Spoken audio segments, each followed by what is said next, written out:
Buenos días a todos. Bueno, dada la situación mundial y dada todos los acontecimientos que se están produciendo y la cantidad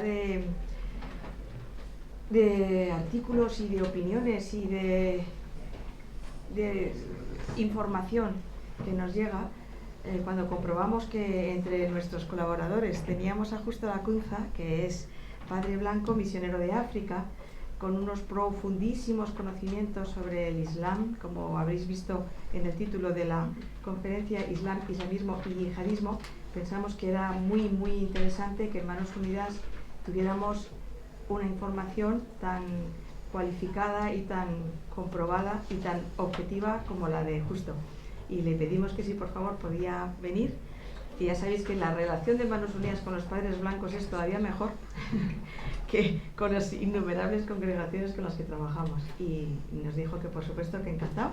Así que os dejo en sus manos y yo me voy a poner aquí para enterarme bien. Pues muy bien. Sin distraerme. Gracias, Justo. Pues buenos días a todos y a todas, a los que no he saludado personalmente. Y yo lo que les voy a contar, os voy a contar esta mañana, es fruto de tres fuentes. En primer lugar, de la experiencia. La experiencia de algunos años, 9 años en Tanzania, donde la mayor parte de la gente que yo encontraba en la vida diaria era musulmana. Después esa experiencia me ha llevado a vivir en otros países: Libia, Argelia, Egipto, Sudán, Malasia, Indonesia.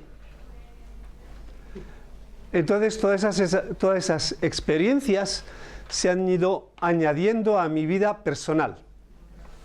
La segunda fuente es el estudio. Si fuera un público musulmán, yo les diría que yo he escrito 3 tesis que tienen como espina dorsal el Islam.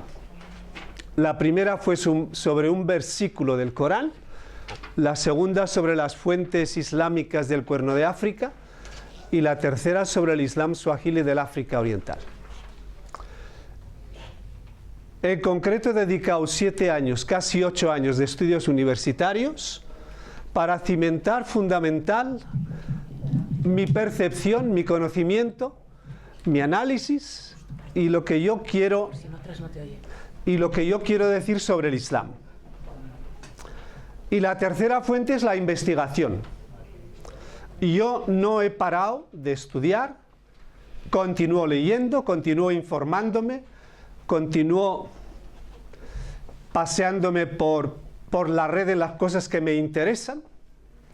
Y desde hace muchos años, cuando nadie se preocupaba, digo nadie, porque esa es la realidad, en la Universidad de Londres en febrero del 86, hace un montón de años, cuando oía una conversación donde el nombre de este señor Bin Laden, que no sabía identificarlo quién era, salía en la conversación, a mí me entró la curiosidad por saber exactamente ese nombre, a qué correspondía. Porque había la mezcla del Islam y la mezcla de la emigración. Y entonces me puse a indagar sencillamente lo que era este señor o lo que representaba. Y desde febrero del 86 hasta hoy he seguido los pasos de ese movimiento que más tarde se llamaría Al-Qaeda. Pasaron 10 años del 86 al 96 y yo personalmente fui objeto de duras críticas por parte de ilustres mentes diciéndome que ese personaje no era importante y que ese personaje no habría de influir en la historia del Islam y que ese personaje tenía una influencia porque sencillamente era saudí, su familia, el grupo Bin Laden, tenía muchos fondos y por lo tanto esto pasaría a la historia como una especie de viento del norte. La realidad nos ha demostrado eso, que no pasó como un viento. El 23 de febrero del 96, este señor publica un documento fundamental para entender el Islam, lo publica en Londres. Y ese documento nos dice que es una declaración de guerra contra los americanos, los judíos y los cruzados. Y ese documento de 27 páginas dividido en 3 partes es el documento fundamental de Al-Qaeda o la base. Y es a partir de ese documento que nosotros tenemos cientos, por no decir miles, de células islamistas dispersas por todo el mundo. Cuando en el 96 yo personalmente hago referencia a ese texto, soy también objeto de críticas, y muy acerbas. En parte por haber sacado a la luz ese documento, y en segundo lugar porque eso era una verborrea de alto voltaje que no nos llevaría absolutamente a ningún horizonte. De hecho, tengo que esperar 5 años, septiembre del 2001, para confirmar aquello que yo lo había intuido en febrero del 86. Y en el 2001, 9 gobiernos, no voy a mencionar ninguno de ellos, me piden que les haga una fotocopia de ese documento, porque no están al corriente de ese documento y lo quieren estudiar. Entonces, a partir de ese momento, se complican las cosas y el modo como nosotros percibimos el Islam, porque se mezcla Islam, islamismo y yihadismo. Nosotros vivimos en un mundo que es muy complejo y que es muy complicado. Es complejo en las relaciones, es complejo a nivel internacional, es complejo en las relaciones entre los estados, es complejo en la percepción de las culturas, de las religiones y al mismo tiempo de las políticas a nivel nacional y a nivel internacional. Un mundo complejo en el que el pluralismo religioso y la diversidad cultural son un hecho, pero tenemos dificultades en admitirlo porque no utilizamos la misma lengua. Esa lengua que nosotros utilizamos no corresponde exactamente a la lengua que hablan otras poblaciones del mundo. Tenemos un problema de identidad nuestra a nivel de los países europeos. Los países árabes tienen un problema de identidad, porque hay países que tiran por una parte y otros que tiran por otra. Los países del Golfo, los 6 países del Golfo, tienen otra percepción del Islam que la que tienen en Marruecos, en Argelia, o en Libia, o en Túnez, o en Egipto. Porque no olvidemos que esa expresión mundo árabe es totalmente hoy obsoleta e inaceptable, llena de niebla y de confusión. Porque el mundo árabe o el mundo africano yo lo encuentro en todas partes. Entonces, si estoy hablando del mundo árabe, ¿a qué me estoy refiriendo? ¿Me estoy refiriendo al barrio de Vallecas en Madrid? ¿O al barrio de Molenbeek en Bruselas? ¿O al barrio de Saint-Denis en París? ¿O me estoy refiriendo a las poblaciones musulmanas en el País Vasco, o en Galicia, o en Cataluña? Porque eso también es parte del mundo árabe. Por lo tanto, tenemos que cambiar nuestra forma de hablar. Y nuestra forma de hablar es que tenemos que comenzar a hablar de países que son independientes. Si me estoy refiriendo a Arabia Saudí, tendré que hablar de Arabia Saudí. Si me estoy refiriendo a Marruecos, es de Marruecos. En esa complejidad del mundo tenemos lo que llamamos los países árabes, que son 17. Pero esos países árabes tienen una percepción completamente diferente según el sistema político. Tenemos las monarquías, la monarquía saudí, 1932, la monarquía de Bahrein, el año 2012, Bahrein un pequeño país, y entonces el rey, vamos a decir, el gran emir, al-Jalifa, de la familia al-Jalifa, dice: no, yo tengo que tener exactamente la misma altura que mis vecinos, los saudíes. Y entonces decide hacerse rey. Después tenemos la casa hashimita de Jordania. El rey Abdallah II, está entroncado con la familia del profeta, el fundador del Islam. Por su nombre, lo dice su nombre, no lo digo yo. Y la cuarta monarquía la tenemos en Marruecos, una monarquía que se llama Alawí, que está también entroncada con la familia del profeta, a nivel de la historia, de la tradición, a nivel del pensamiento islámico. Después tenemos las repúblicas, pero aquí nos viene ya la primera dificultad para entender. Mientras Egipto se llama República Árabe de Egipto, Argelia se llama República Popular Democrática de Argelia. Y Mauritania, que está en el Magreb, se llama República Islámica de Mauritania. Y Siria se llama República de Siria. Y Líbano, República de Siria. E Irak, República de Siria.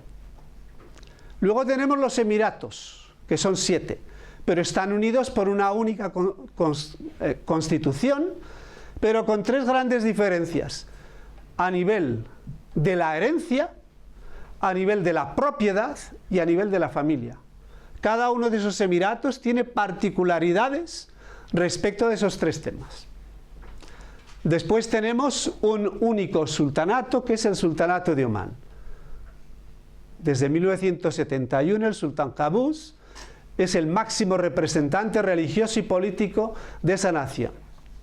Como el sultán Qaboos no tiene descendencia, estamos esperando a ver lo que pasará, quizás mañana o el año que viene o dentro de algunos años, cuando él pase a mejor vida. Después tenemos una gran monarquía, que no la he dejado ni la he olvidado, sino la entronco ahora, la monarquía saudí, desde 1932. Todas esas variedades hace que ese mundo árabe, entre comillas, o los países árabes, sean países que tienen su propia identidad, con 3 factores: el nacionalismo, las fronteras nacionales y el Islam. Dentro de esos países árabes he dejado de lado 2 países. Libia, Muammar al-Gaddafi llamaba la república o las masas. Es un territorio, podemos decir hoy, porque es un estado en papel. En la realidad está dividido entre la parte del parlamento que reside en Tobruk, en la frontera con Egipto, y la parte de Trípoli, donde residen, o por lo menos luchan, diferentes fracciones, milicias y combatientes. Y luego tenemos Túnez, que es el único país que por primera vez en la historia del Islam ha introducido en su constitución el artículo número 6, en la que si un ciudadano tunecino decide abandonar el Islam o convertirse a otra religión, o sencillamente decir que a mí el Islam no me interesa, la Constitución lo defiende en su libertad de expresión, libertad religiosa y libertad de decisión. Y esa es una auténtica revolución dentro de los países árabes y dentro de la percepción del Islam. Porque el Corán nos dice que toda persona que ha sido creada tiene el Islam dentro de su naturaleza. No hay que esperar a convertirse al Islam, sino es musulmán dentro de su propia naturaleza, es decir, la adoración, el reconocimiento de un único Señor y dueño. Los países árabes representan solamente un 16% de la población musulmana. Por lo tanto, no podemos decir y no podemos permitir que el Islam sea monopolizado por los árabes, porque no es así. La mayor parte de los musulmanes son precisamente miembros de esa gran umma o comunidad musulmana mundial que no pertenecen a los países árabes. Hablan otras lenguas, tienen otros usos, otras costumbres, tienen otras traducciones del Corán, y esto complica las relaciones en base a 2 elementos muy importantes. Primero, una palabra que ha sido acuñada desde hace algunos años, la arabización, es decir, el modelo islámico proyectado a través de los árabes y luego la islamización según ese modelo. Y entonces hay aquí regañadientes, puñetazos intelectuales, hay retos, hay desafíos entre lo que significa el modelo árabe y lo que significa un modelo que viene de África o que viene de Asia, o que viene de Indonesia, o que viene de Europa. El Islam es enseñado, por decirlo así, en muchísimas escuelas. Hace algunos años hubo una exhibición de la enseñanza del Islam en África, y este es el pequeño catálogo que se utiliza en las madrasa o las escuelas coránicas para la enseñanza del Islam. Normalmente muchos de ellos son tablas en los que está escrito sencillamente algunos versículos o algunos capítulos del Corán, porque toda escuela coránica en los países africanos pone el acento en el aprendizaje y la memorización del Corán. Dentro de ese mundo complejo, es un mundo global. Lo que pasa en Indonesia, o lo que el Papa Francisco dijo ayer por la mañana en Bangui, lo sabíamos ya, pues a las 11 de la noche lo sabíamos, o quizás antes. Entonces hay lo que yo llamo esa comunicación instantánea, y esa comunicación instantánea es muy compleja. Yo me voy a permitir de citar lo que escribí cuando tenía 10 años. Este es mi cuaderno de escuela, uno de los cuadernos. Y entonces escribí algo sobre la comunicación que es muy interesante. Fui el otro día cuando quise poner algunas cosas y dije, voy a ver lo que yo escribí. Bueno, y esto es lo que yo escribí. No sé si lo entendía, pero vamos, esto es lo que escribí. Dije lo siguiente: mediante las llamadas funciones de relación, nos ponemos en comunicación con nuestros semejantes y con los objetos que nos rodean. Bueno, yo me la guardo esto es lo que escribí cuando tenía 10 años. Entonces, digo, esto me ha enseñado precisamente que la comunicación es algo importantísimo dentro del mundo global. La comunicación que tiene, en primer lugar, 3 aspectos. El contenido de lo que queremos comunicar, la forma como queremos comunicar y el objetivo de nuestra comunicación. Si no tenemos esas 3 cosas claras en la cabeza, ¿qué es lo que pasa? Tenemos lo que pasa con la representante de Podemos en el Parlamento navarro, lo digo con todo el respeto, la señora Pérez, que se armó un gran barullo con las plusvalías. Entonces, eso no tiene que ocurrir con nosotros. Lo que queremos decir tiene que ser muy diáfano, muy claro, muy sencillo, de forma que todos lo entiendan. Esa es la base de la comunicación. ¿Por qué los musulmanes hoy en día tienen un gran potencial? Yo no digo que no tengan los otros, hoy hablamos del Islam. ¿Por qué tienen ese gran potencial? Es porque han estudiado perfectamente el mecanismo de las tecnologías modernas. Lo conocen de memoria. El califato va a acabar casi de editar 1000 vídeos. 1000. 170 de esos vídeos muestran ejecuciones. Esos vídeos tienen 3 cualidades. La primera, la claridad del mensaje, que es muy diáfano y muy concreto, muy directo. Hago una paréntesis. Si nosotros con esta percepción leemos el Evangelio, entenderemos las cosas mucho mejor. Porque el lenguaje de Jesús de Nazaret es muy claro. Yo soy el camino, la verdad y la vida. No hay traducción ni interpretación. Y entonces una vez que te lo metes ahí, déjale que explote. Cierro la paréntesis. En segundo lugar, esos vídeos son altamente profesionales. No están hechos con una cámara que has pagado 20 euros en el rastro. Están hechos profesionalmente a nivel de imagen, a nivel de colores y a nivel del texto.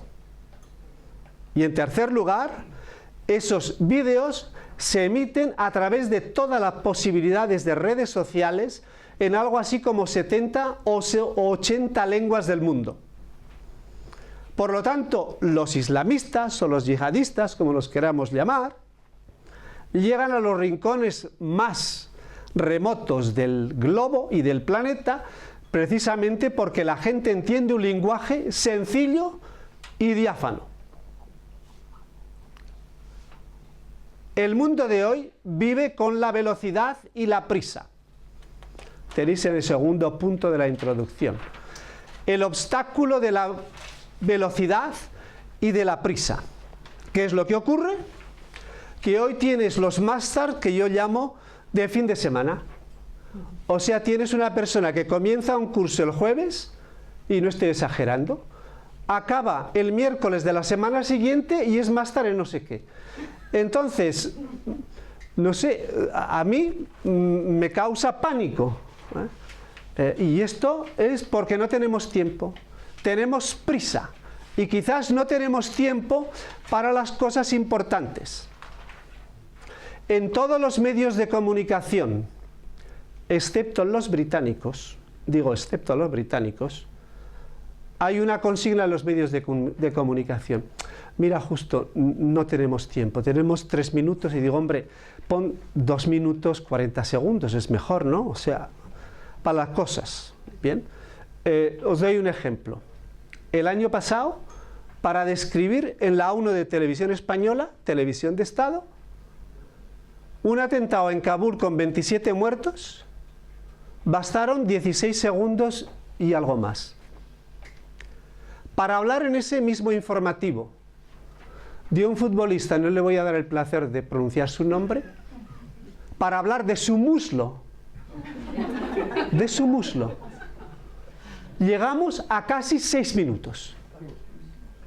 Entonces digo yo, o yo estoy loco, averiado y tendré que ir a mantenimiento o a pasar el IVA,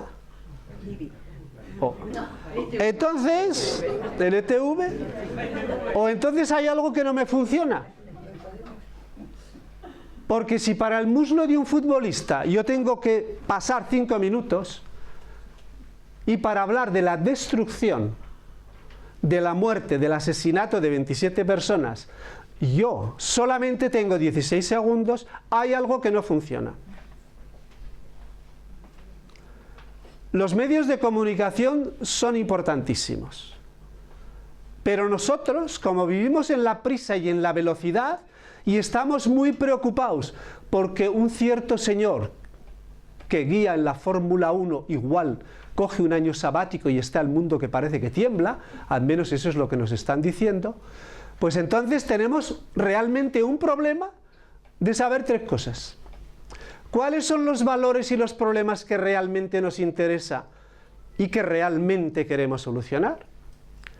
En segundo lugar, ¿qué tipo de líderes tenemos al más alto nivel en las Naciones Unidas y en los gobiernos? En Europa, en Asia, en África, en los países árabes, en las antípodas, en Australia y Oceanía, en las Américas. Y tercero, es que el mundo en general está realmente dispuesto a afrontar y dar el callo por los problemas que tenemos que resolver, o sencillamente no nos interesa. Y entonces eso hace que la comunicación, por una parte, la globalización sea una cosa extraordinaria, por otra parte nos tienen agarrados por el cuello porque nos llevan igual que cachorros a comer del pesebre que ellos deciden. Y si a ti te gusta la avena, te voy a dar cebada. Y si te gusta el trébol, te voy a dar hierba. Y si te gustan las habas duras, te las voy a dar las alubias cocidas. Así de sencillo. ¿Podemos afrontar este reto respecto del Islam? Lo podemos afrontar. La gran lucha y la gran guerra que tenemos hoy es una guerra en los medios de comunicación invisibles que es Internet. ¿Estamos preparados primero para entender el mensaje de todos esos vídeos y de todo lo que se dice, o no estamos preparados? En segundo lugar, en esa globalización no hemos comprendido que el mundo de Asia, de África, está en nuestras manos y está en nuestro mundo. Y también el nuestro está en el mundo de lo que llamamos ellos, entre comillas. Para demostrar eso, bueno, aquí tengo algunos, solamente algunos, de las docenas de pequeñas papeletas que he recogido en Madrid, y que están ahí, yo no he robado, están ahí, las distribuyen, que son lo que yo llamo los maestros, que vienen de África y que distribuyen toda una clase de servicios. Y entonces detrás de cada papel yo he puesto el nombre donde lo he encontrado y una fecha, si es una estación de metro, es una calle, es lo que fuera. Y entonces esto me ayuda para entender que esa globalización está aquí.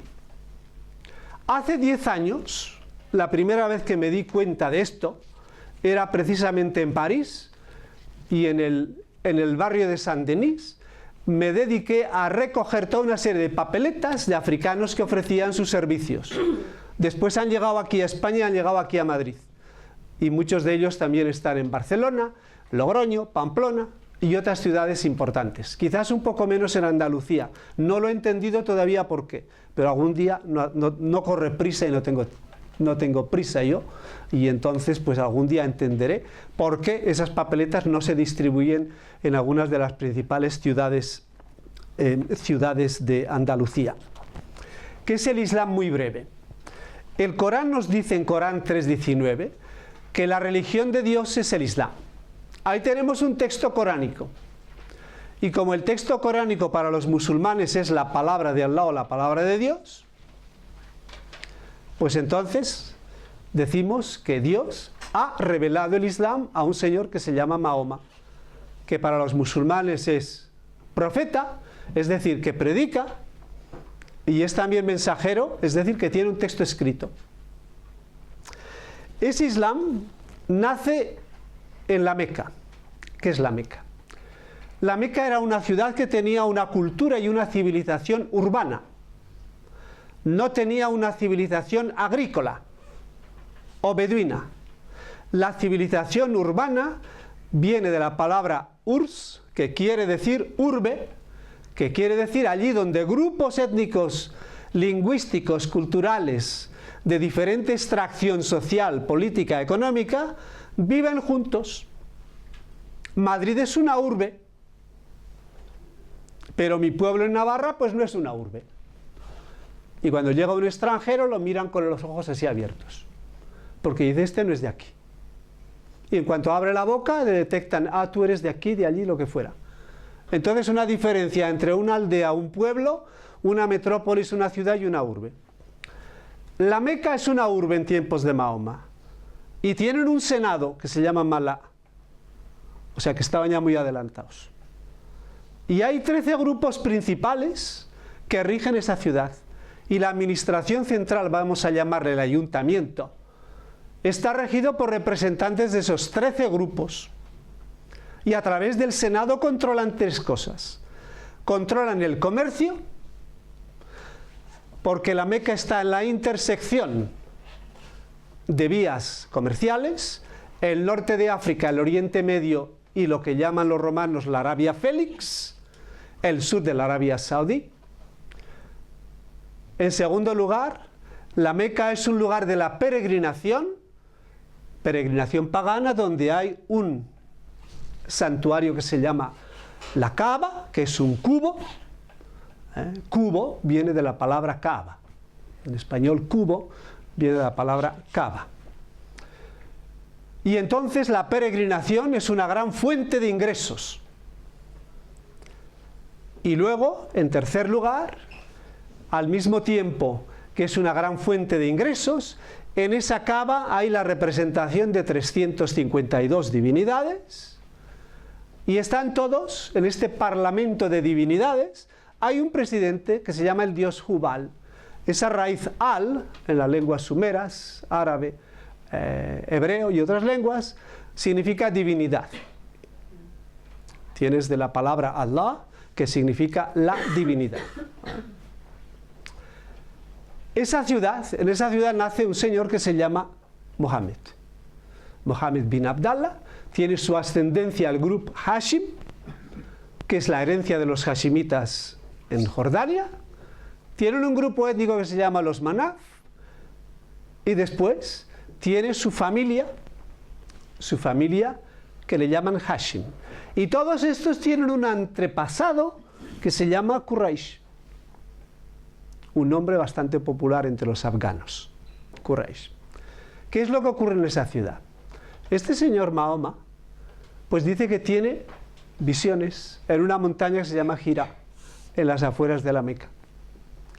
Y entonces comunica esto a sus amigos, y sus amigos le dicen: ten cuidado, porque si quieres cambiar aquí una religión monoteísta con todos estos dioses que tenemos, te la vas a liar y te van a dar de palos.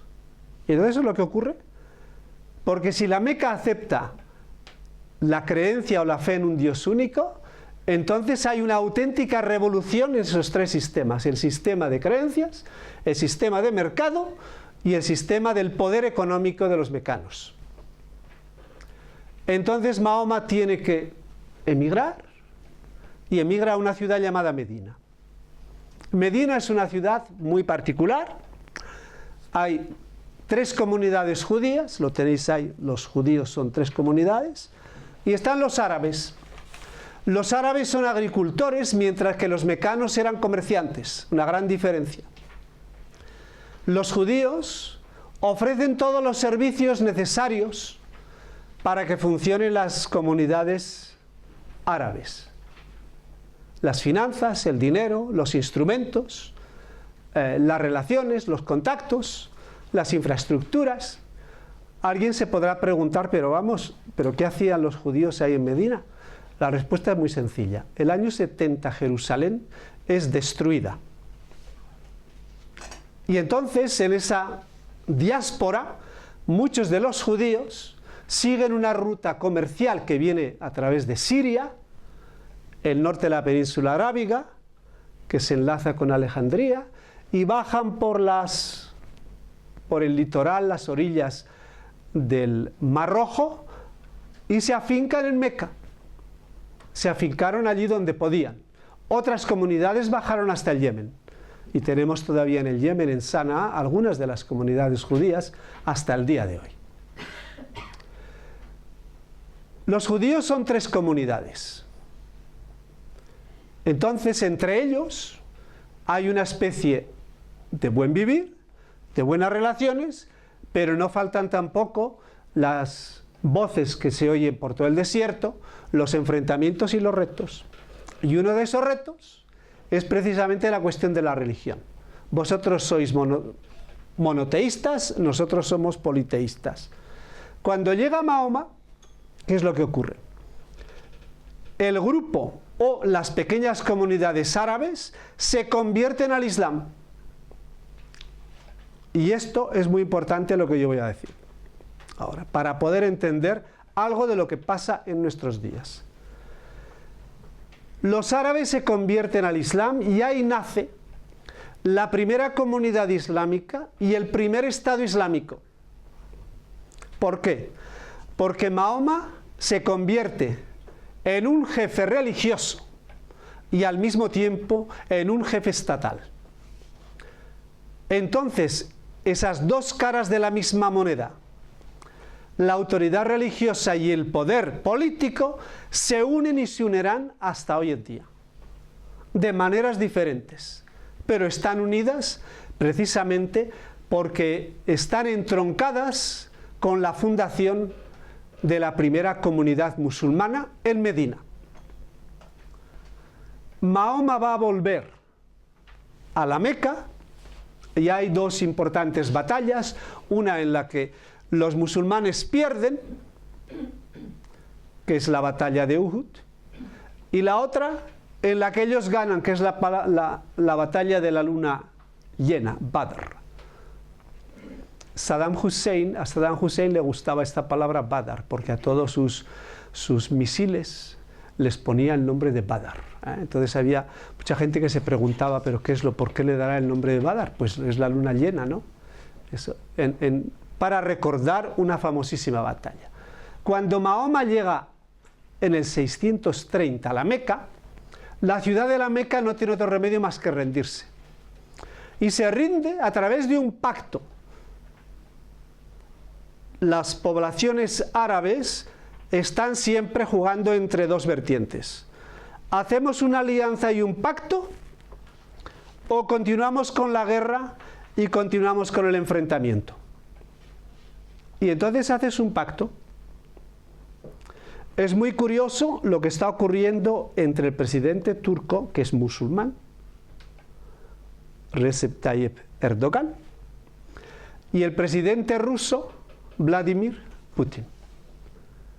Vladimir Putin ha repetido las mismas palabras que le dijo hace apenas 11 días al presidente guía espiritual de la República Islámica de Irán.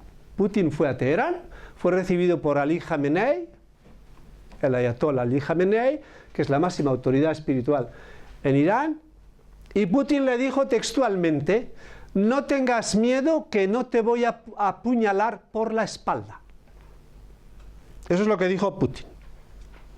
Al menos eso es lo que la agencia de noticias oficial de Irán nos ha dicho. Bien, volvamos a Erdogan. Erdogan, bueno, máximo representante y presidente de Turquía, bueno, sus cazas, los F-16, pues han abatido un caza Sukhoi 24 del año 1974, porque había pasado 17 segundos en territorio turco. Eso es lo que dicen las fuentes. En la grabación hay una especie de ruido que no se sabe si son de motores o es comunicación entre dos pilotos, no sabemos la lengua que comunicaban, si era en turco, el piloto tendría que saber turco, o los dos tendrían que saber ruso, o comunicaban, no sé, por gestos, no, porque estaban los dos pilotos en aviones diferentes, entonces el gesto no funciona. Lo bueno está es que ahora en ese pacto y alianza Erdogan dice lo siguiente: yo no me voy a excusar. Y como tú no te excusas y no envías una carta diciendo, bueno, lo siento, aquí no se habla de perdón porque el perdón es un término cristiano. Por lo tanto, vamos a dejar el perdón ahí a mano derecha aparcadito. Entonces Putin, ¿cómo reacciona? Putin dice, bueno, pues yo te voy a cortar la economía. Y vamos por el embargo de los productos de importación de Turquía. Erdogan le responde, bueno, quizás nos podamos arreglar. Y la visita que Erdogan tenía ya preparada desde hace varios meses a Moscú, esa visita está todavía en el programa de las visitas que Putin va a recibir. Por lo tanto, va a haber una alianza, va a haber un pacto, porque eso es parte del juego. Si tú te rindes la primera vez, tú no eres un líder. No vales para nada. Si tú enseñas los dientes, levantas los puños sin pegar y dices, este es mi territorio, a ti te respetan.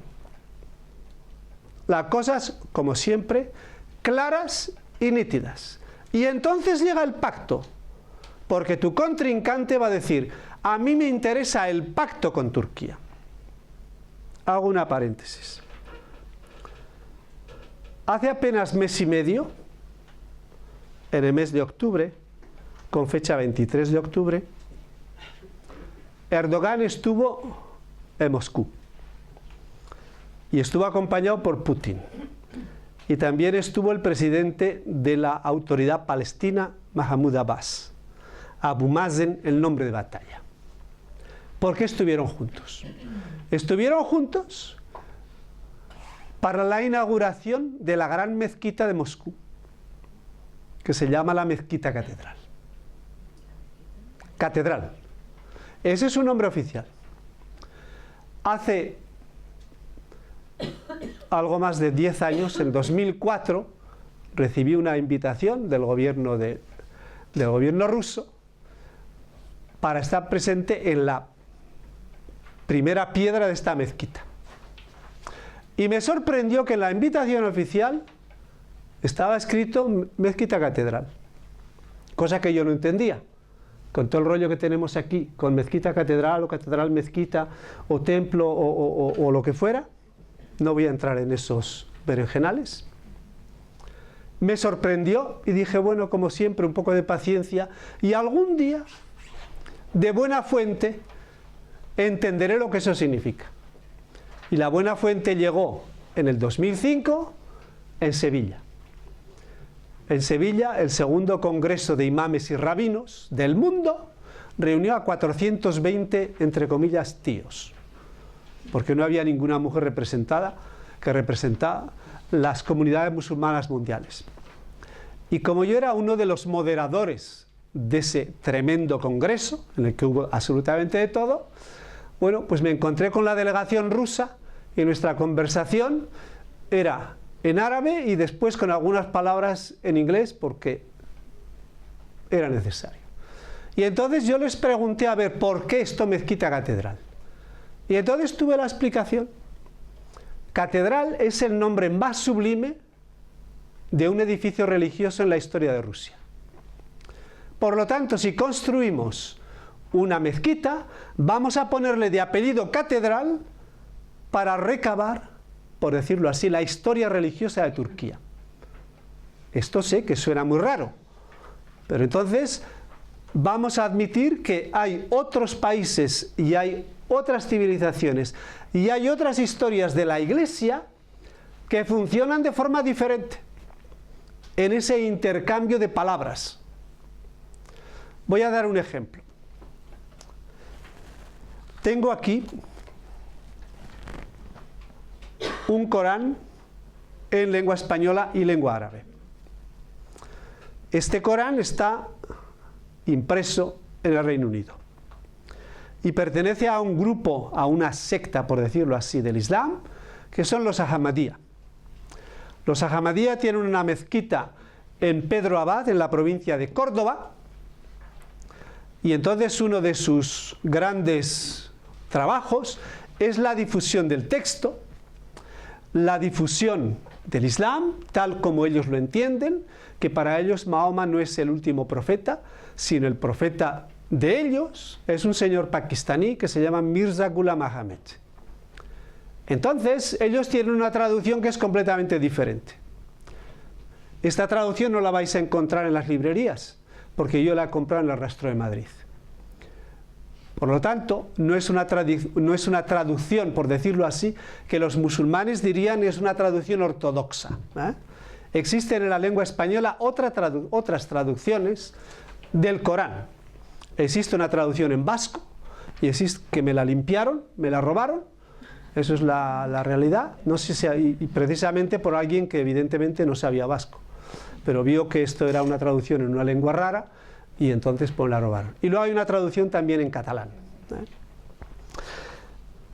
Dentro de esa comunidad musulmana, los musulmanes en Medina y en Meca creen que esta revelación del texto es la revelación auténtica de Dios. Y entonces esta revelación de Dios es el sello final que la revelación del Corán pone a 3 libros precedentes. Uno, la Torá, que Dios reveló a Moisés. El segundo es los Salmos que reveló a David. El tercero es el Evangelio que reveló a Jesús. Y el cuarto es el Corán, que es la perfección de todas las escrituras. Es decir, el Corán es la última de las revelaciones, poniendo derecho lo que estaba torcido y borrando aquello que había que borrar. ¿Qué es lo que borra? El Corán borra directamente la cruz, porque el Corán nos dice sencillamente que Jesús no murió en la cruz y además fue elevado al cielo. En el lenguaje árabe técnico se usa una forma gramatical, o el Corán utiliza una forma gramatical en el que no hay posibilidad de cambiar el significado del texto. Y en segundo lugar, para describir que Jesús es elevado al cielo, utiliza un pasivo que en la lengua árabe quiere decir que yo no conozco el sujeto. Si conozco el sujeto, tengo que poner el verbo en un verbo transitivo.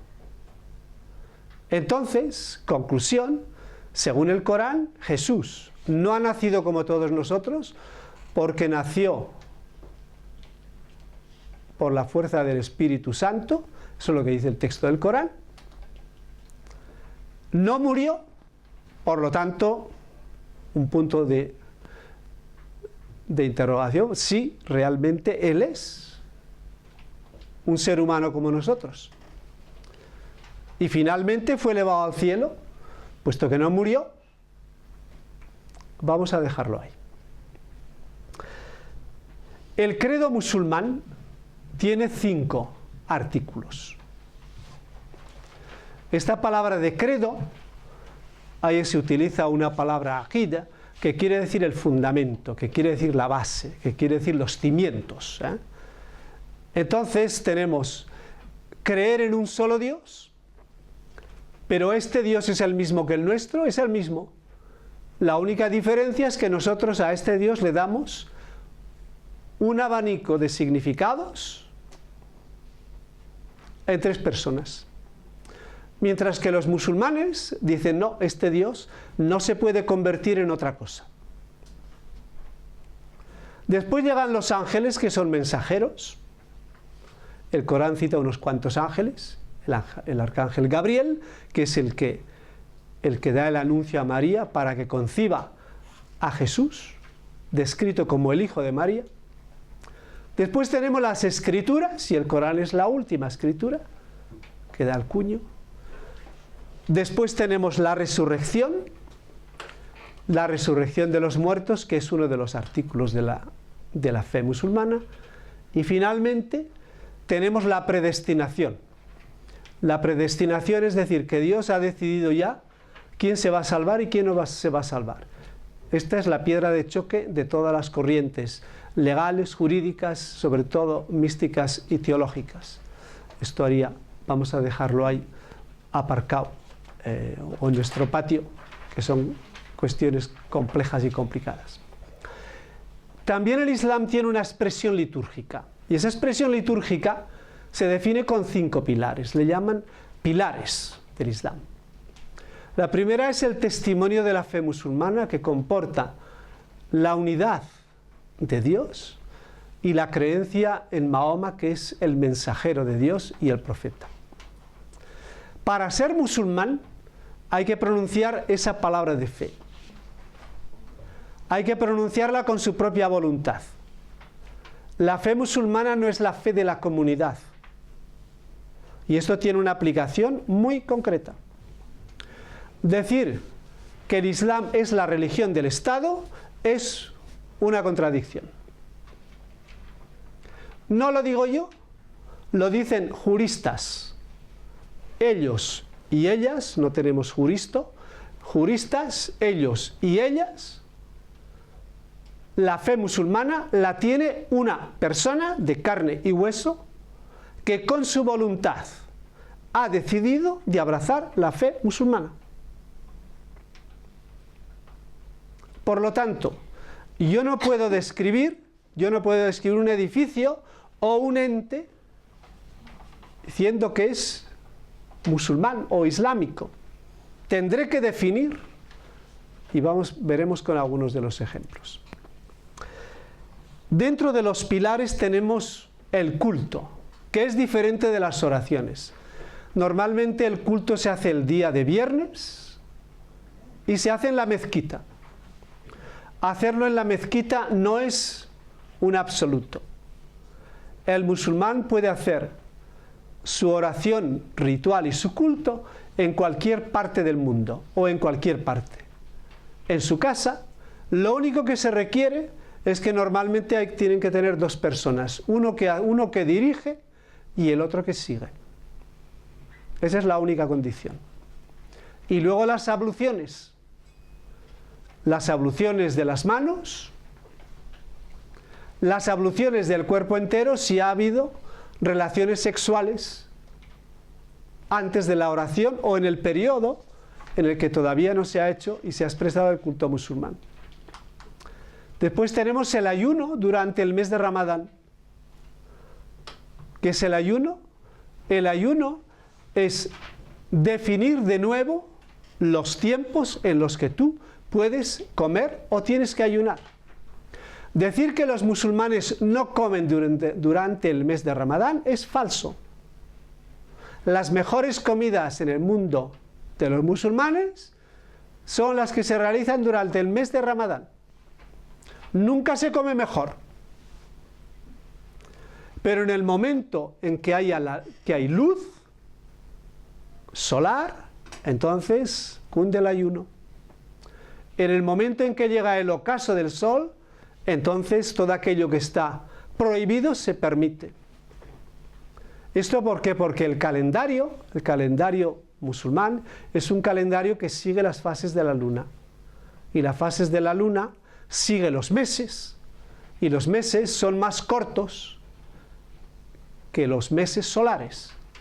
Los meses de la luna son alrededor de 354, puede variar, 354, 356 días. Los días solares son 365. Por lo tanto, el mes de Ramadán nunca cae en el mismo periodo. El año musulmán, ahora, en este mes es el mes de Safar, que es uno de los nombres de los meses musulmanes, el año 1436, que corresponde al 2015. No va a corresponder 1436 al 2015. Hemos pasado, una parte del 2015 era el 1435 y ahora hemos pasado al año 1436, un año más. Dentro de ese ayuno de Ramadán se celebra la gran festividad de la ruptura del ayuno como una gran fiesta del calendario musulmán. Y dentro de uno de esos meses, el mes de la peregrinación, se celebra la gran fiesta del sacrificio. Es decir, la fiesta con la que los musulmanes recuerdan el sacrificio de Abraham, o el hecho de que Dios no permitió que su hijo fuera sacrificado. Los suníes y los chiíes, que a muchos traen por la calle de la amargura. ¿Qué es esto de suníes? Viene de una palabra sunna, y sunna en árabe, el árabe clásico, en su raíz, quiere decir volverte viejo. ¿Y por qué te vuelves viejo? ¿Qué es lo que pasa cuando ya vas creciendo en edad?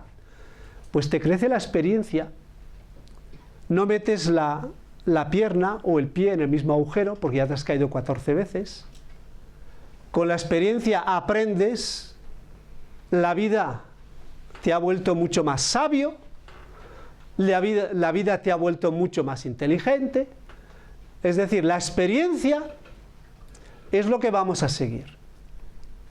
Los suníes son aquellos que aceptan en el momento de la muerte de Mahoma que uno de los seguidores de Mahoma, llamado Abu Bakr, el mismo que este señor Abu Bakr al-Baghdadi, sea el primer califa o sucesor de Mahoma.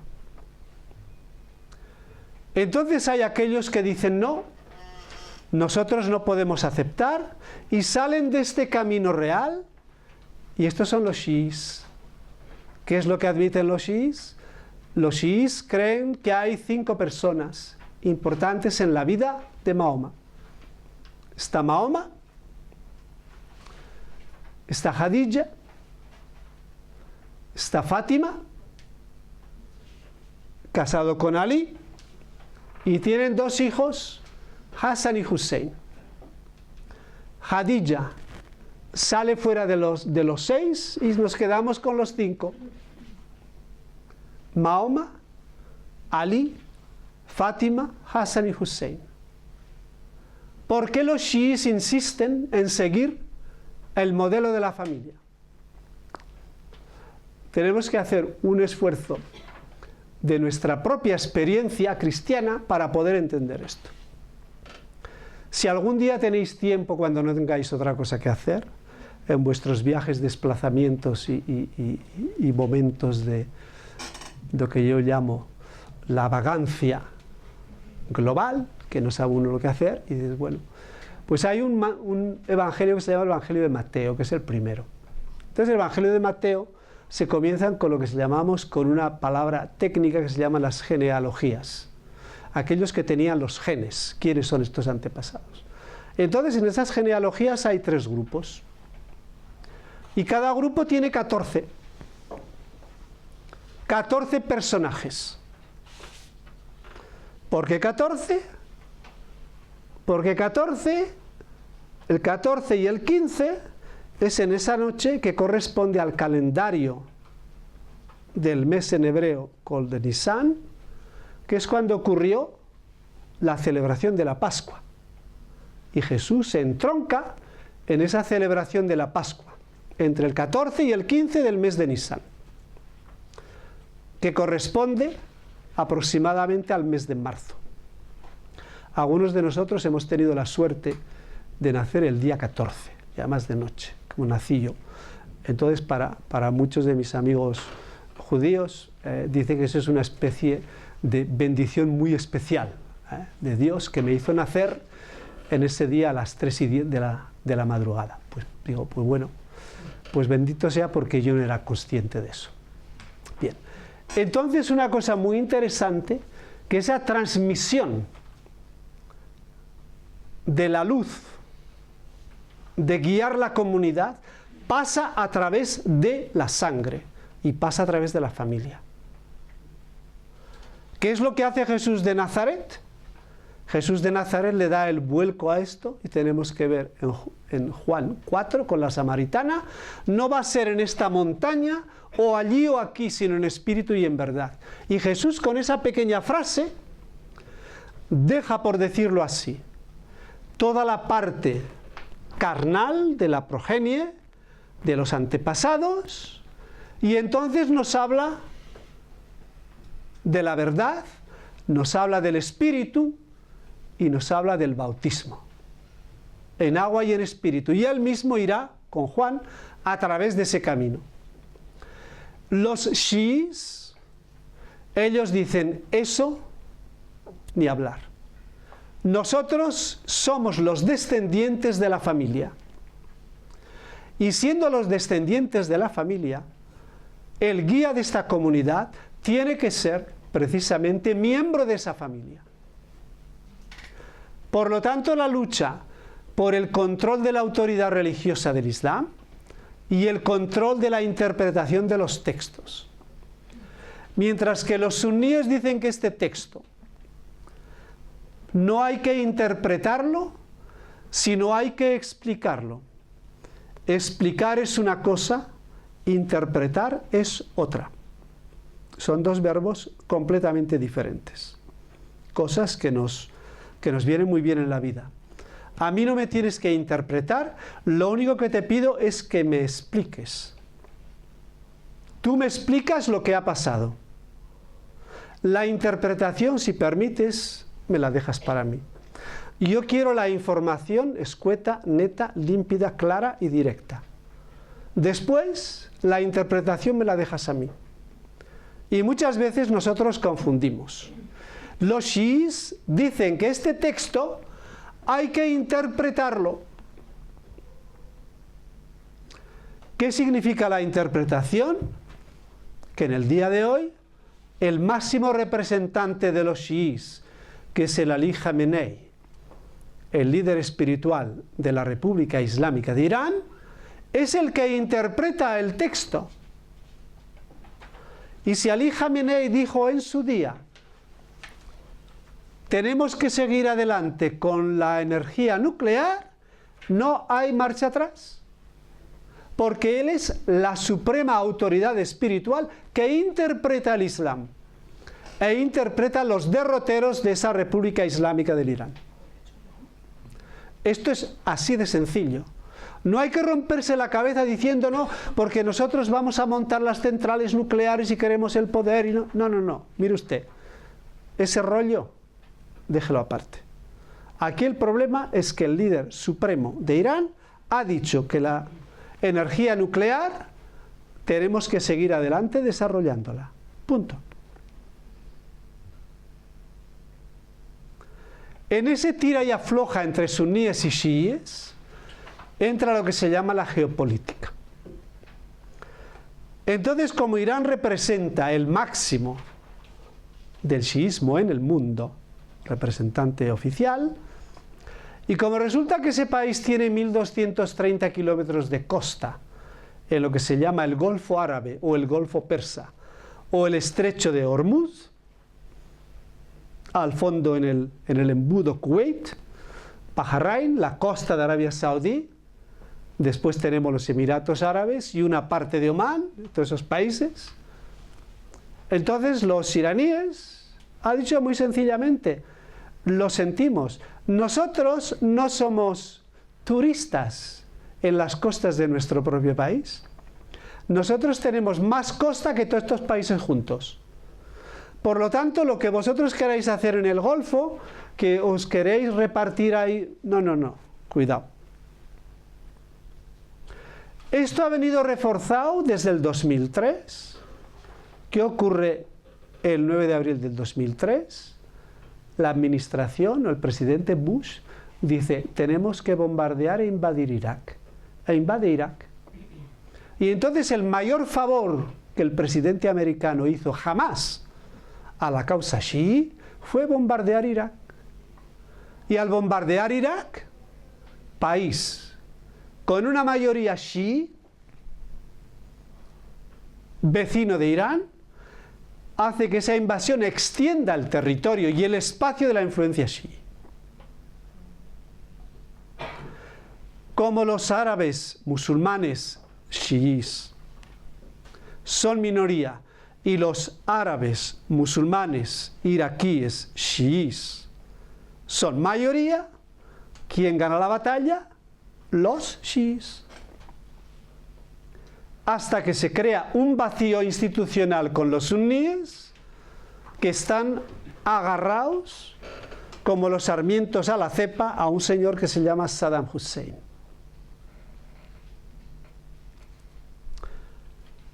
Islamismo que nos llega en el 79. Año clave para poder entender algunas cosas del islamismo y del yihadismo. 1979, esa palabra islamismo la tenemos todavía en algunos textos. En Francia, en Alemania, en España, en Italia, en otras lenguas, porque es sinónimo de Islam. Se confunde Islam con islamismo. Y ahí a partir del 79, quizás algunos años antes, pero pocos, comenzamos a distinguir lo que es el Islam en tanto en cuanto religión, sociedad, organización ritual, litúrgica, credo, pilares del Islam, textos coránicos, escrituras, versiones, interpretaciones, con lo que se llama islamismo, donde el binomio política y religión se juntan y el vencedor es la religión. Y es ahí donde llega el islamismo. Cuando en los países ahora constituidos como países y estados independientes, tenemos que la religión y el Estado se unen y la religión tiene la última palabra. Y es ahí donde se meten los movimientos islamistas que dicen tres cosas muy sencillas. En primer lugar, toda sociedad musulmana tiene que estar gestionada por criterios, valores, citas, referencias al Corán, a la Sharia y a la tradición musulmana. Segundo, toda legislación en cuanto se refiere al espacio público tiene que estar gestionada por la tradición musulmana. De aquí nos llega el velo, la prohibición del alcohol públicamente, los bares, en fin. Y en tercer lugar, nosotros como musulmanes somos creyentes. Los otros son infieles. Y el islamismo recaba del Corán y de la tradición esas diferencias entre lo que son musulmanes y los infieles, de lo que es el dominio del Islam y lo que es el dominio de la guerra. Esa separación entre hombres y mujeres, entre aquello que está permitido y aquello que está prohibido, en aquel que es musulmán y en aquel que no es musulmán. Y todas estas diferentes categorías se encuentran con el oso polar. ¿Y quién es el oso polar? El oso polar es la modernidad. todo el mundo, sin excepción, estamos enganchados a la modernidad, que te guste o no te guste. El día que el beduino en el desierto decidió invertir 100 dirham, la moneda de muchos países árabes, en comprarse un transistor, ese día introdujo la modernidad y no la podrá nunca jamás sacar.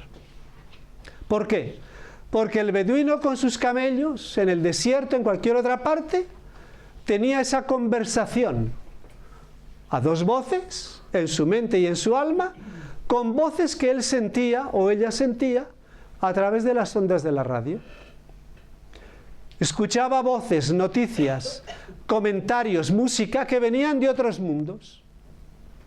Y a ese mundo el Islam le ha definido Occidente. Eso es el Occidente. Me han venido otras voces que yo no las puedo desarraigar.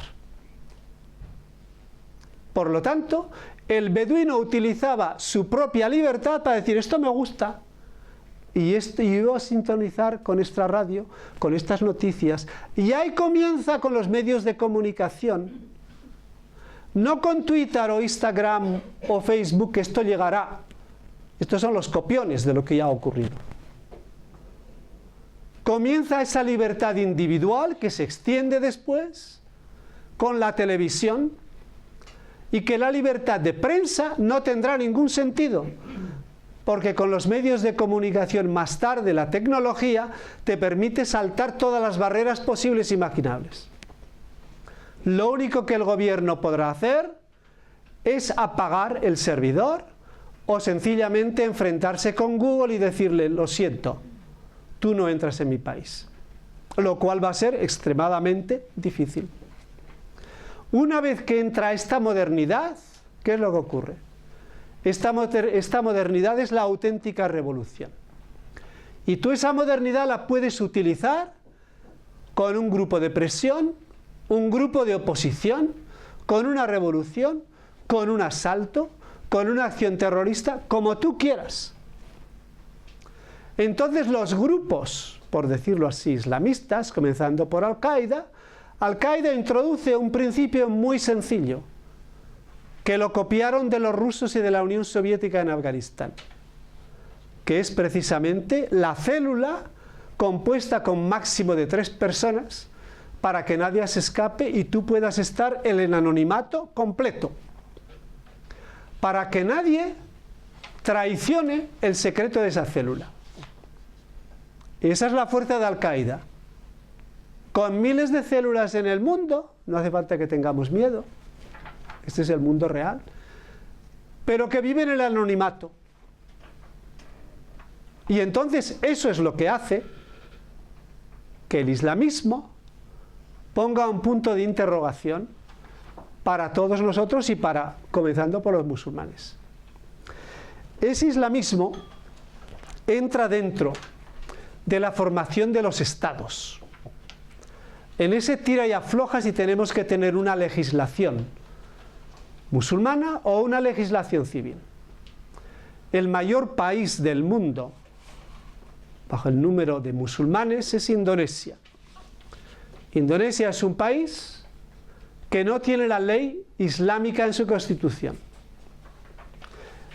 Esa línea y media que hacía referencia a la ley islámica la borró durante la noche antes de ser aprobada en el Parlamento Asamblea Popular de Yakarta, en el momento de la independencia, la borró el presidente Sukarno, el primer presidente de Indonesia. Todos los miembros de la Asamblea Popular se quedaron estupefactos porque esa línea y media no estaba ahí y tuvieron que aprobarla. ¿Por qué? Porque en la Constitución de Indonesia las 5 grandes religiones, que son el Islam, la religión tradicional, el budismo, el hinduismo y el cristianismo, tienen exactamente el mismo estatuto legal y jurídico. Mientras que en otros países, en los países árabes sin excepción, el Islam es la religión del Estado. El debate en la República Árabe de Egipto, con los hermanos musulmanes, su portavoz y presidente, expresidente hoy, Mohamed Mursi, Bueno, quisieron introducir ya desde el comienzo la ley islámica con la ley del Estado. Introducir todo el islamismo que llevaba acarreando los hermanos musulmanes desde 1928, 82 años después llegan al poder, pero Mursi acapara los tres poderes: el poder legislativo, el poder ejecutivo y el poder jurídico.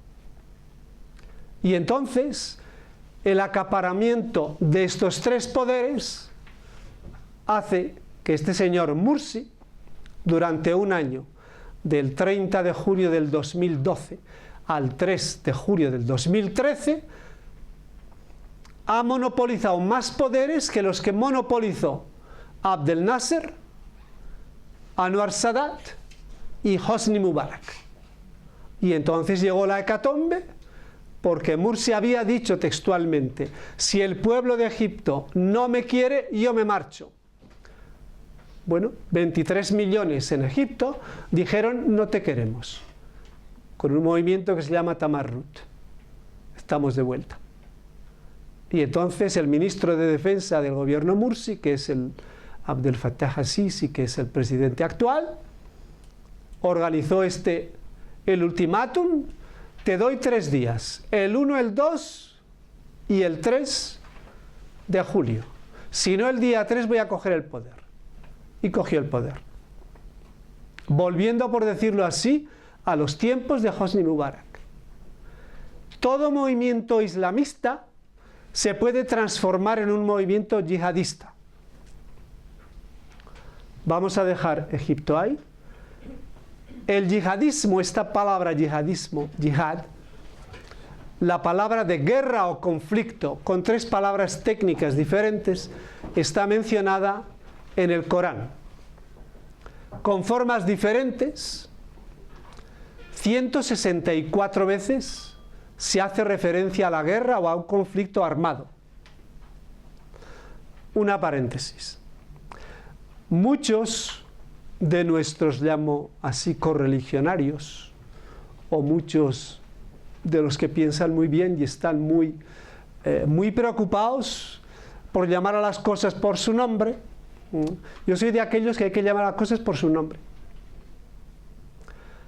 Cuando se habla de guerra santa, no es que esto no los hemos inventado nosotros, ¿no?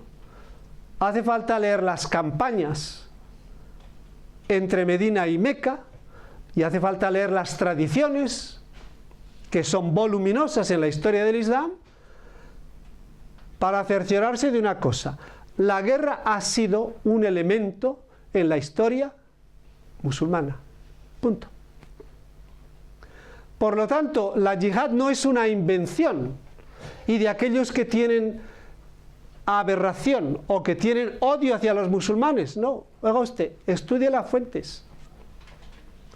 Y la yihad hoy, lo dicen los autores, significa 3 cosas.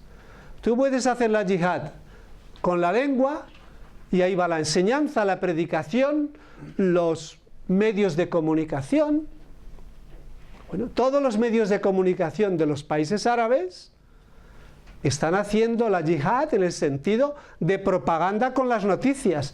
Si yo tengo, abriendo la televisión de Argelia o de Marruecos o de Túnez o de Egipto, de Arabia Saudí, yo tengo un señor que me recita el texto del Corán y me explica las cosas del Corán y me explica el Islam, tú estás haciendo, por decirlo así, una yihad con la lengua. Después está la yihad con lo que le llaman con el brazo o con la espada. 27 de noviembre del 2004. Yo oigo el comentario del imam de turno que predicaba en la gran mezquita de la Meca. Y este señor dice lo siguiente: no olvidéis que la bandera de Arabia Saudí y el testimonio de la fe musulmana reposa sobre 2 sables. Por lo tanto, si nosotros nos sentimos en peligro, utilizaremos precisamente eso, utilizaremos la fuerza. Y ahí va el tercer significado. Y yo utilizo la fuerza cuando siento que hay un peligro. Esta palabra yihad en el Corán está utilizada 30 veces, con significado diferente. Pero a los yihadistas conviene recordarles que ellos no se pueden tomar la vida de una persona humana así por las buenas. Ellos hacen una selección de los textos del Corán, sobre todo referente a la guerra, a los conflictos, porque consideran que todo aquello que representa a Occidente es sencillamente nocivo, es un enemigo, es el adversario y es el envenenamiento de la religión musulmana. Pero el Corán también nos dice en 5.32, hay una referencia ahí a 5.32 al final, que el matar a una persona inocente es como matar a toda la humanidad. Dos palabras de Al-Qaeda y el Estado Islámico.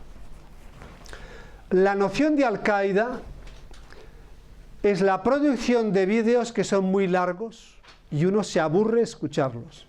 Uno los escucha porque está haciendo su trabajo y quiere entender exactamente de qué va la historia. Entonces hace falta mucha paciencia, aunque te duelan las tripas, te tomas un par de ciruelas y se te va a pasar. Y entonces continúas leyendo y documentando y esto, a pesar de que, bueno, es una labor muy tediosa, muy amarga y muy desagradable. Porque Al-Qaeda continúa pensando que el mundo está dividido en estados y que por lo tanto las células están incrustadas en cada estado, como franquicias, a pesar de tener una mente y un ideario común, que es el ideario del señor Bin Laden. Bien. El Estado Islámico tiene otra idea. El Estado Islámico Abu Bakr al-Baghdadi, que nació en Samarra, Irak, en el 71, este señor tiene otra idea. Y una idea que él la tira, por decirlo así, con una gran soga de los textos del Corán, de los textos de la tradición y de los textos de la ley islámica. Y la idea es la idea de territorio. Esta idea de los estados, esto ya ha pasado de la historia. Tenemos que recuperar el territorio, es decir, el mundo está dividido entre el dominio del Islam y el dominio de la guerra. Él instituye la institución más importante religioso-política de la historia del Islam, que es el califato. El califato fue suprimido por el fundador de la República de Turquía, que se llamaba Mustafa Kemal Atatürk, que murió en 1938. Este señor en 1923 dice: al traste con el califato. Al traste con el califato porque después de casi 600 años el Imperio Otomán está prácticamente reducido a Turquía. Y entonces todas las tierras del Oriente Medio van a ser objeto de repartición.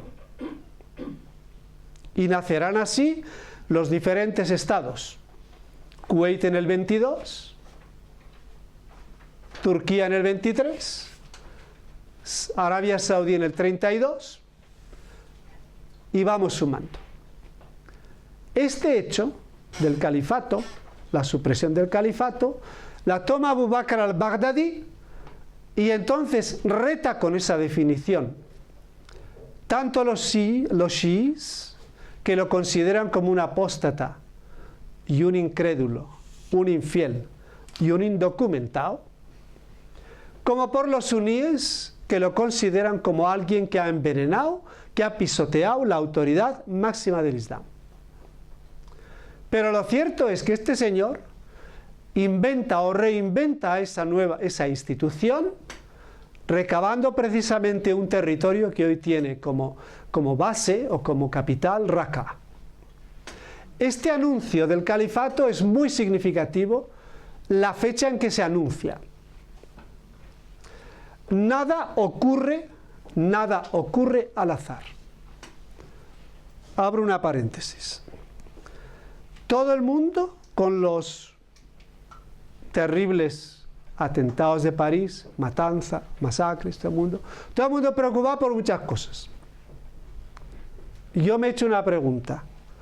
¿Cómo diablos sucede que los organizadores, los ideólogos, los que tenían la última palabra para decidir la matanza de París, estaban al corriente que ese mismo día,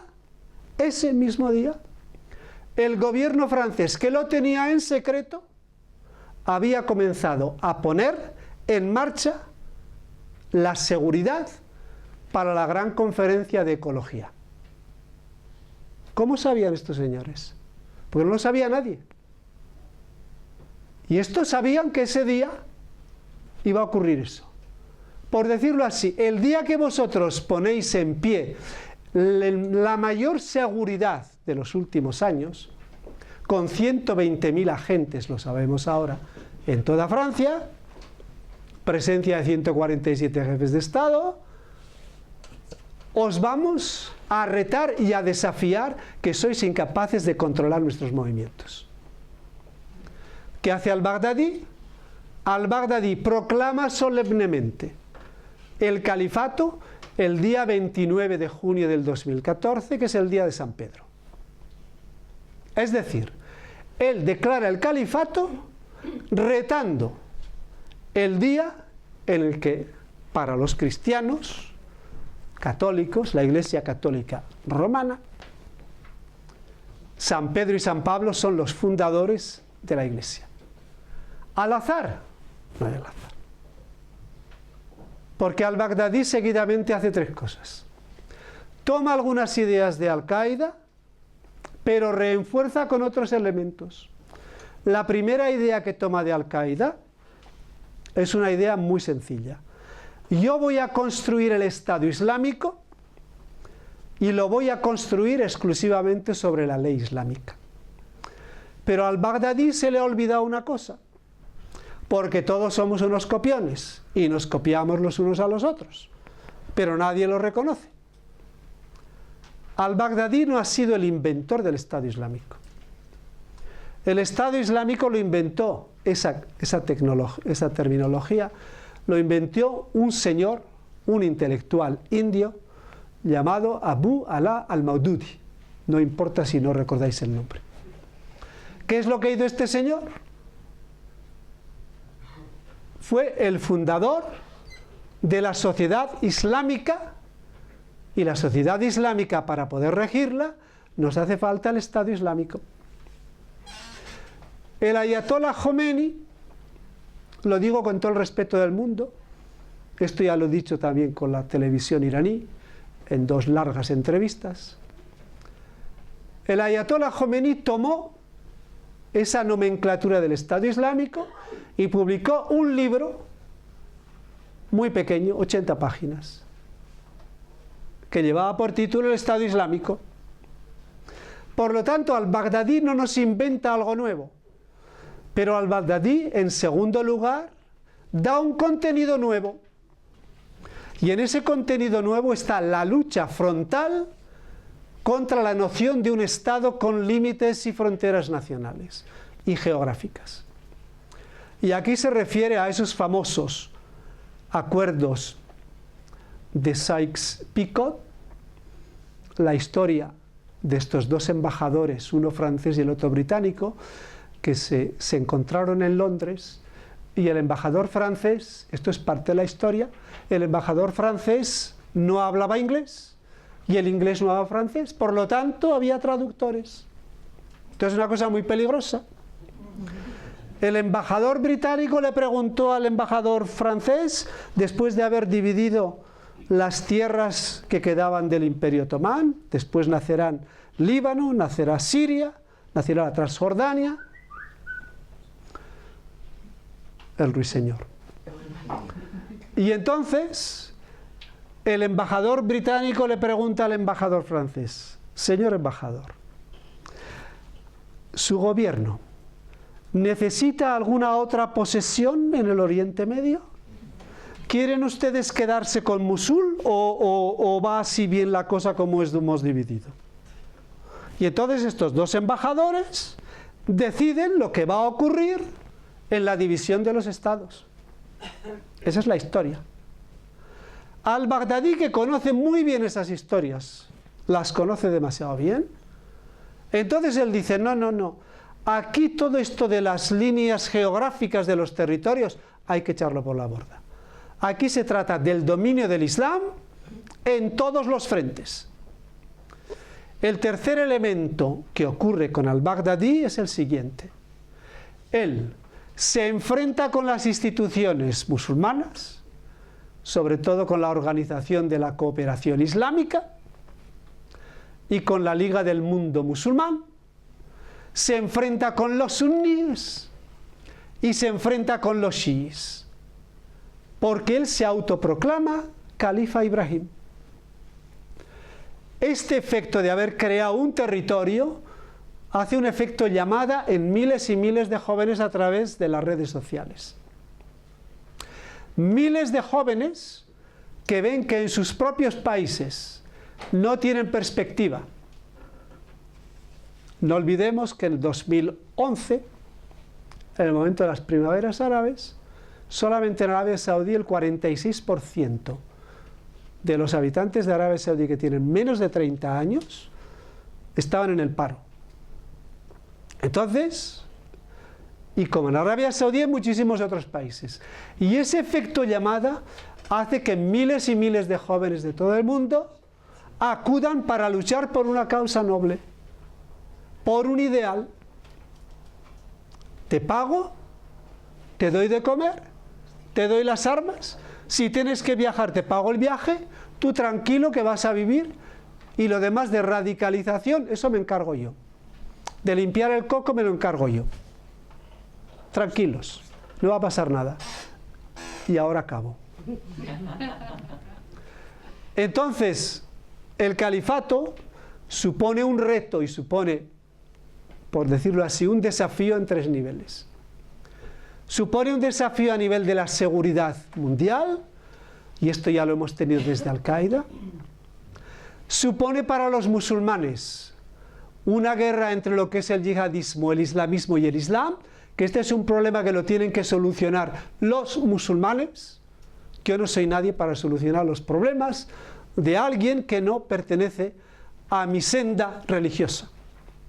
Y en tercer lugar, crea, por decirlo así, un enfrentamiento geopolítico, porque en los países árabes, como en los países de mayoría musulmana, la religión musulmana y la política o las políticas nacionales van del brazo desde el nacimiento del Islam.